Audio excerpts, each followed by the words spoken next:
নমস্কার, আমি সৌরভ চক্রবর্তী। 2026-এ আমি প্রার্থী হয়েছি। মমতা বন্দ্যোপাধ্যায়ের আশীর্বাদ নিয়ে, আমাদের অভিষেক বন্দ্যোপাধ্যায়ের গ্রহণে সর্বভারতীয় বিধানসভা কেন্দ্র প্রার্থী হিসেবে আপনার সকলের সামনে আমি আছি এবং আশা করি যে কাজ নিষ্ঠা যে পরিশ্রমের মধ্যে দিয়ে আমরা আগামী দিনে একসাথে চলবো। আমি সকল তৃণমূল কংগ্রেসের যারা পরিবারের সদস্যরা কাজের মধ্যে দিয়ে আমাদের পরিচয় দেবো। আর আমরা এটাও জানি, আমরা জানি যে আপনারা বিশ্বাস করেন মমতা বন্দ্যোপাধ্যায়কে, বিশ্বাস আস্থার নামই হল তাই তার কাজের যাতে সেই আরো উন্নত থাকে, সেই অব্যাহত থাকে, প্রত্যেকে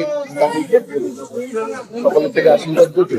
আগামী 29 তারিখ গাছের ওপর যখন চিহ্নে 5 নম্বর ভোটার থেকে আপনারা আমাকে আশীর্বাদ করুন।